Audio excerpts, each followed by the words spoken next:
Ya, selamat bertemu kembali di video berikutnya, yaitu masalah himpunan terhitung dan himpunan tak terhitung.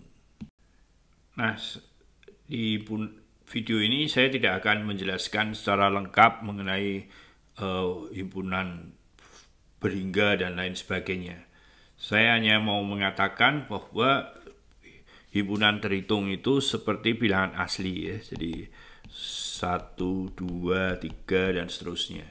Pada dasarnya yang dimaksud terhitung itu begitu saya menyebut yang ini, pertama saya bisa menyebut yang kedua, kedua bisa menyebut ketiga, dengan cara begitu maka akan habis ya. Jadi kuncinya di situ. Nah, berikutnya semua kita bandingkannya dengan bilangan asli ya, himpunan bilangan asli. Jadi kalau misalkan sekarang kita punya himpunan S tak kosong, ya sebetulnya kosong pun juga termasuk ya. S disebut himpunan terhitung jika S-nya itu berhingga ya, jadi berhingga itu juga termasuk.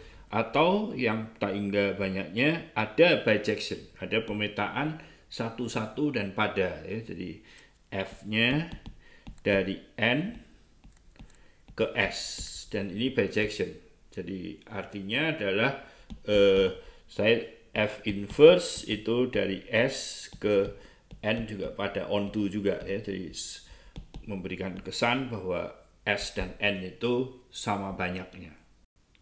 Nah, yang agak mengejutkan adalah kalau sekarang kita punya subhimpunan ya. Jadi artinya katakanlah sekarang kita punya N itu terhitung. Sekarang kita punya himpunan 2N, yaitu setiap bilangan asli kita kalikan 2. Jadi 2, 4, 6, 8 dan seterusnya.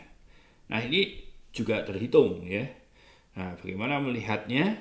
Yaitu F-nya itu kita definisikan N ke 2N. Nah, bagaimana definisinya? 1 kita bawa ke 2, 2 kita bawa ke 4, 3 kita bawa ke 6 ya. Jadi Anda bisa cek bahwa F ini satu-satu dan juga pada ya. Jadi bagaimana melihat dia satu-satu ya, kalau kita punya Fm sama dengan Fn, kemudian ini kan 2M sama dengan 2N, jadi M-nya sama dengan N ya. Jadi F-nya satu-satu ini. Nah, untuk pada ya ambil unsur di sini ya, ambil unsur di katakanlah K itu adalah 2M. Nah, ambil saja sekarang Fm. Fm itu kan 2M sama dengan K. Jadi dia pada ya. Jadi kalau N-nya terhitung, kurang lebih subhimpunannya juga akan terhitung. Lebih mengejutkan lagi, jika N itu sudah terhitung, ya sekali lagi.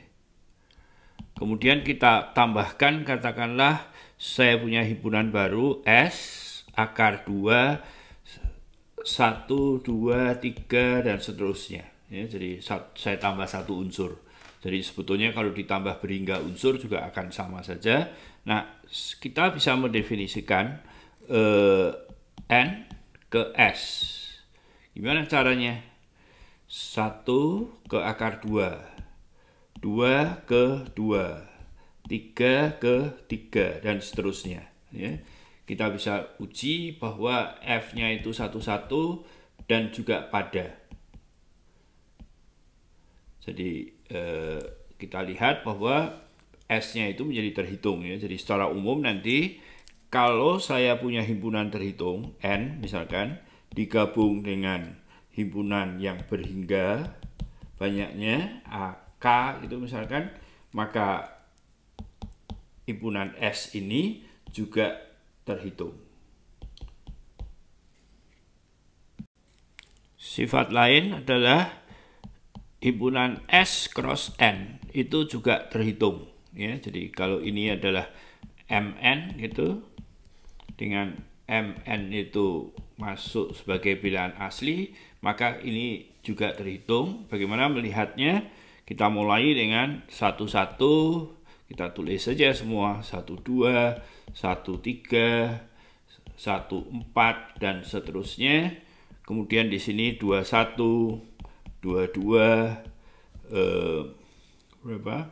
23, 24, kemudian 31, 32, 33, 34 dan seterusnya ya, terus. Nah, kita menghitungnya tidak boleh dari sini ke sini ya, dan terus ke sini, nggak pernah habis ke sananya.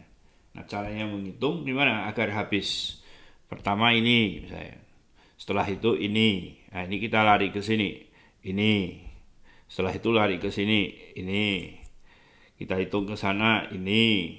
Kemudian ini. Lari ke sana, ini. Balik ke sini, ini.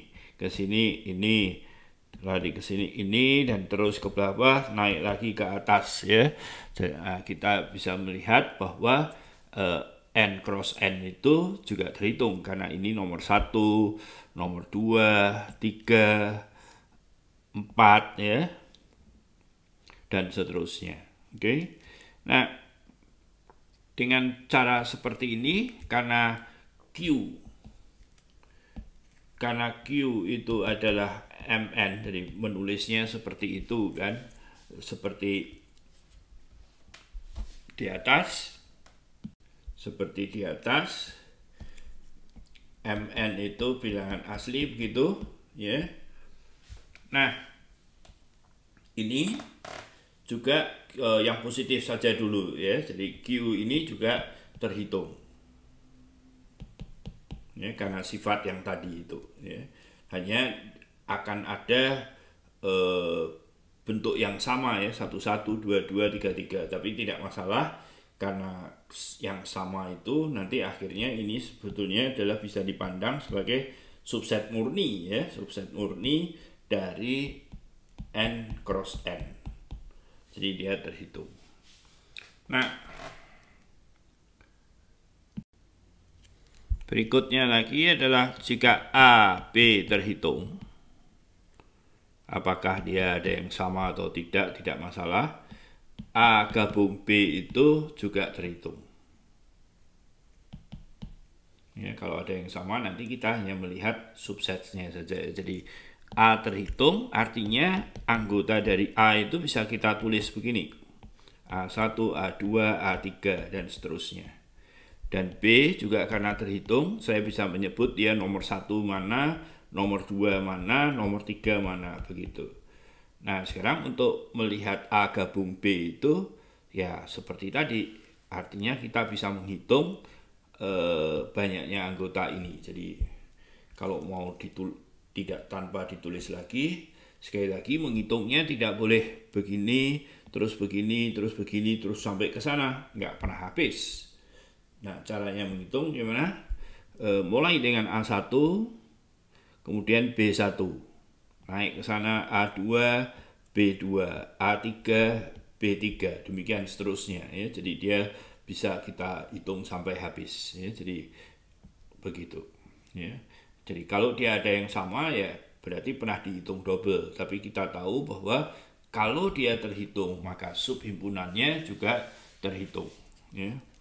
Nah, dengan sifat ini tadi Q positif ya sudah digabung dengan 0 dan digabung dengan Q negatif ya. Jadi tadi Q positif ya, mungkin tadi perlu ditambah tanda begitu. Jadi seluruh bilangan Q itu terhitung. Nah, yang ingin saya kemukakan di sini adalah bahwa R itu tidak terhitung. Ya, artinya kita bisa saja menyebut satu unsur, tapi untuk menyebut yang berikutnya itu selalu ada yang ketinggalan. Ya. Jadi terlalu banyak begitu. Ya. Jadi mungkin bukti dari ini bisa dibaca di buku.